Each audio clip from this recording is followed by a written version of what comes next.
कि अगर आतंकी हमले कराए जाते हैं, होते नहीं उतने कुछ नहीं है। वरना सोचिए, वहां एक महिला बयान दे रही है कि 3 घंटे तक कोई प्रशासन वहां गया ही नहीं। मोदी जी को हर आतंकी हमले पे उन्हें मत चाहिए, उन्हें सत्ता चाहिए। हर आतंकी हमले पे राजनीतिक रोटी सेकने का काम करते हैं। जब आपके शासन काल में ये उग्रवादी हमले होंगे, आम आदमी मारे जाएंगे, तो आप मत किस लिए लीजिएगा? सिर्फ सत्ता की मलाई खाने के लिए। और बेशरम की तरह ये बयान देते हैं सुरक्षा की जिम्मेदारी किसके ऊपर है? अमित शाह गृह मंत्रालय संभाल रहे हैं, तो वास्तव में इसके लायक हैं क्या? तो दंगे कौन करा रहा है? जबरदस्ती दंगा चाहिए इनको। अरे जबरदस्ती दंगा चाहिए भाई साहब।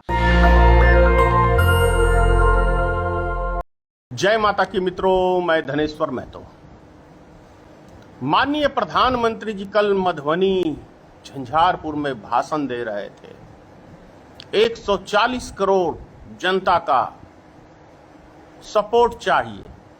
आतंकी हमला हुआ है, इसके लिए पुलवामा हमला हुआ तो मोदी जी को सपोर्ट चाहिए था। पठानकोट हमला हुआ तो मोदी जी को सपोर्ट चाहिए।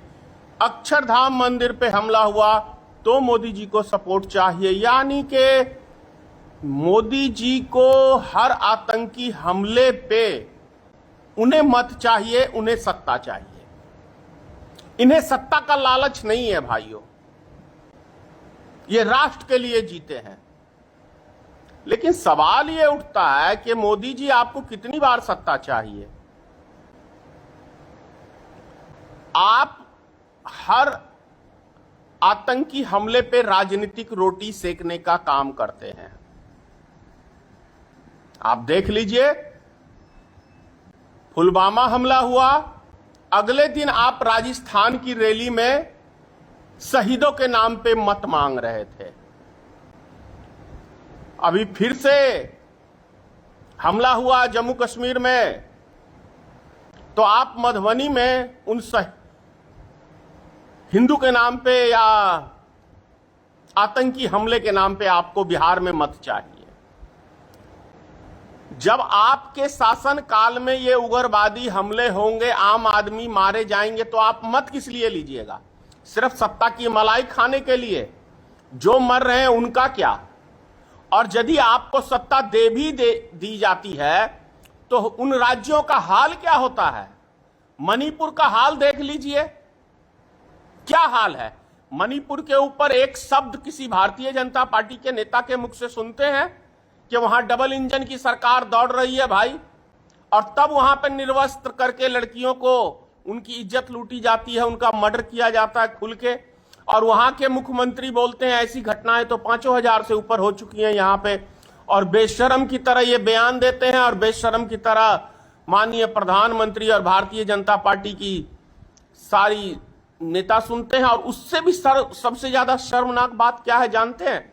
कि वो लेडीज जो नेता हैं भारतीय जनता पार्टी में, जैसे हेमा मालिनी, ये 2014 के बाद जिसको आजादी मिली, तमाम सारी ऐसी लीडर हैं जो एक स्मृति ईरानी एक शब्द इसके ऊपर नहीं बोलती है कि वहां पे महिलाओं के साथ जाति हुआ है।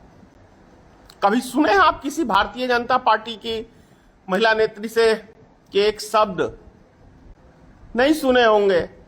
तो भाई इनको चाटुकारिता पसंद है।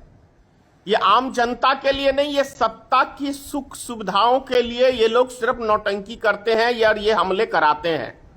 क्योंकि ये हमले होंगे तभी तो उसके नाम पे मत मांगेंगे।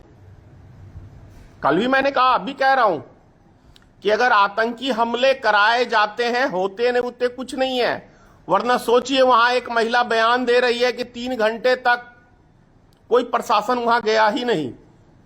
अब सोचिए कि जहां पे आतंकी हमला होगा, 9-10 किलोमीटर तक कोई प्रशासन का आदमी नहीं होगा, तो मतलब क्या है? पुलवामा हमला हुआ, 300 किलो आरडीएक्स लेके कैसे घुस गया काफिले में मिलिट्री के, सीआरपी के उसमें? ये सोचने की बात है ना। सुरक्षा की जिम्मेदारी किसके ऊपर है? अमित शाह गृह मंत्रालय संभाल रहे हैं, तो वास्तव में इसके लायक हैं क्या? भाई साहब समझिए, बंगाल का एक आदमी कल मेरे से कह रहा था कि उसके ऊपर भी नेताजी बोलिए ना। क्या बोलूं बंगाल के ऊपर, मैं तो बंगाल काफी बार गया हूं। अरे भाई वहां अगले साल चुनाव है, तो वहां हिंदू मुसलमान नहीं होगा तो फायदा कैसे होगा भारतीय जनता पार्टी को। और बिहार में जैसी घटनाएं घटी हैं पिछले 2 सालों में, इससे क्या दिमाग नहीं खुल रहा लोगों का कि भारतीय जनता पार्टी के लोग, बजरंग दल के लोग, विश्व हिंदू परिषद के लोग, युवा वाहिनी के लोग, ये संगठन किसका है? आरएसएस का है। आरएसएस किसका है? भारतीय जनता पार्टी का है। तो ये लोग ही तो मस्जिदों के ऊपर जाके भगवा वस्त्र लहरा रहे किसी के मंदिर मस्जिद के ऊपर। तो दंगे कौन करा रहा है? जबरदस्ती दंगा चाहिए इनको। अरे जबरदस्ती दंगा चाहिए भाई साहब। ऐसे ऐसे हमलों के ऊपर माननीय प्रधानमंत्री को मत चाहिए।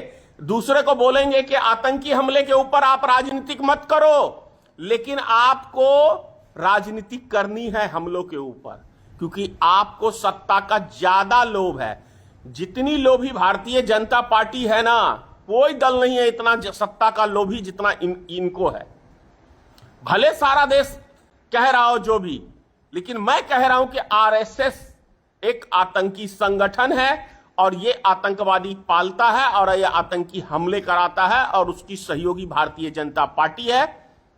बी टीम कहे, ए टीम कहे, जो कहिए, ये कड़वी सच्चाई है। क्योंकि आप जब भी देखेंगे आतंकी हमला होता है तो भारतीय जनता पार्टी को आतंकी हमले के ऊपर मत चाहिए। तो फायदा किसको होता है आतंकी हमले से? भारतीय जनता पार्टी को। तो क्यों नहीं कराएगा हमला? और हिंदू मुसलमान करने से फायदा किसको होता है? भारतीय जनता पार्टी को। अरे त्रिपुरा की रैली में तो अमित शाह जी ने जाके कहा था, प्रभात खबर में खबर छपी थी, वो पेपर आज भी है मेरे पास, कि हिंदुस्तान में जितने दंगे होंगे उतना ही फायदा भारतीय जनता पार्टी को होगा। तो दंगे किसको चाहिए और फायदा किसको चाहिए? ये तो अमित शाह जी के बयान में है। त्रिपुरा की रैली में कहा था कि हिंदुस्तान में जितने दंगे होंगे उतना भारतीय जनता पार्टी को फायदा होगा। तो भैया दंगे भी यही कराएं, आतंकी हमले भी यही कराएं, और हमारे देश की भोली भाली जनता। कल एक आदमी, मैंने अभी कहा ही था आपको, कि कह रहा है जरा बंगाल के ऊपर बोलूं।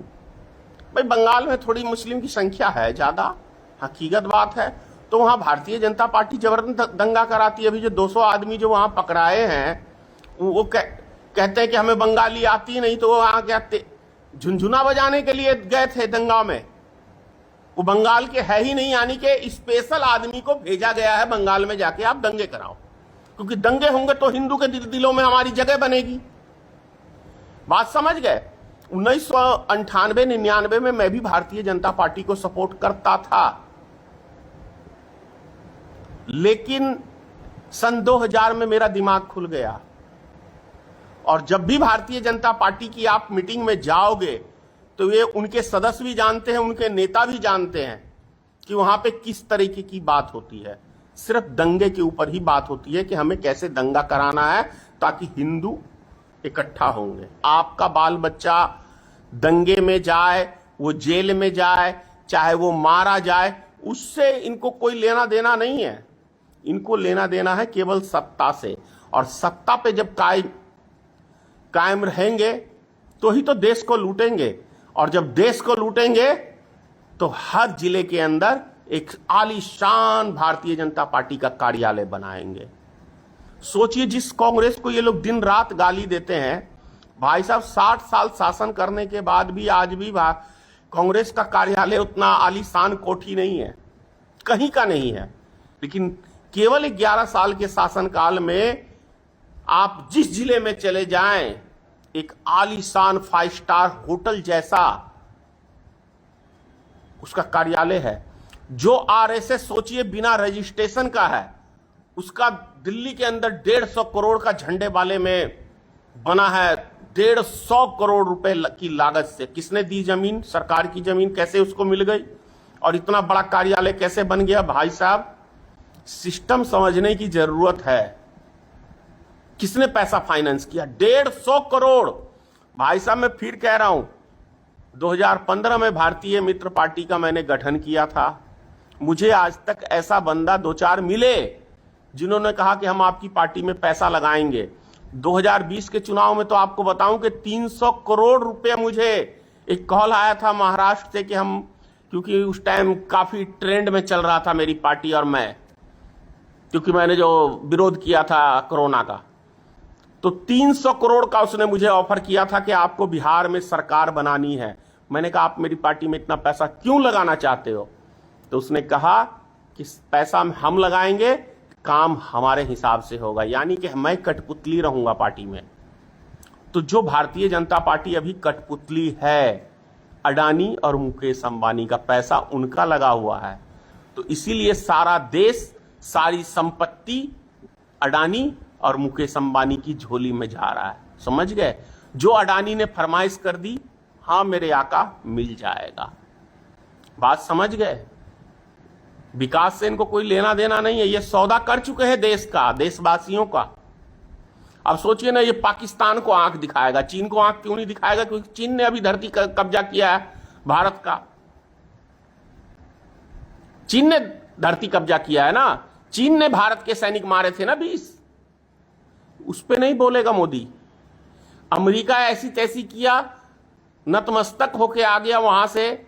अभी ट्रंप ने, जिसको ये अपना मित्र बताता था, आज तक आप लोग ने देखा है कि दुनिया में किसी भी मुल्क को, भी जितने भी मुल्क के नागरिकों को उसने निकाला है, किसी को जंजीर हाथ पैर बांध के उसके देश में छोड़ के आया। नेपाल के आदमी को तो ऐसा किया ही नहीं, लेकिन भारत के आदमी को ऐसा किया। एक शब्द सुने ना नरेंद्र मोदी के मुख से कि आपने हमारे देश के जवानों, हमारे देश के नागरिकों के साथ गलत व्यवहार किया, यानी कि भारत का अपमान है। सुना? नहीं सुना होगा, लेकिन यहां चुनाव में वो शेर बनेगा।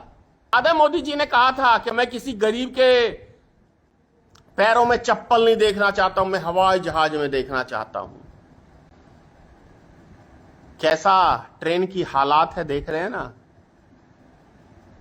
जानवर भी इससे बेहतर सफर करते हैं। तो ये लोग आपको सुनहरे सपने दिखाते हैं, बस उस सपनों में खो जाओ। इससे कोई व्यक्ति ये क्यों नहीं पूछा कल की रैली में कि आपने 11 साल में बिहार को क्या दिया? भाषण से यदि यार पेट भरेगा तो मैं दावे से कह सकता हूं, मैं 12 घंटे कंटिन्यू भाषण दे सकता हूं हर मैटर के ऊपर। और चैलेंज करता हूं किसी भी राजनीतिक दल के व्यक्ति को, मेरे से आके किसी भी मैटर पे जरा बात कर लेना। भाषण नहीं, काम चाहिए, लेकिन देश की जनता समझना नहीं चाहती। नेशनल दस्तक की आपसे गुजारिश है कि अगर इसको बचाना चाहते हैं तो नेशनल दस्तक को सब्सक्राइब करने के लिए रेड कलर के सब्सक्राइब बटन को दबाएं, फिर बेल आइकन की घंटी दबाएं। नेशनल दस्तक को बचाने के लिए बहुत जरूरी है कि हर खबर को शेयर करें, लाइक करें, कमेंट जरूर करें।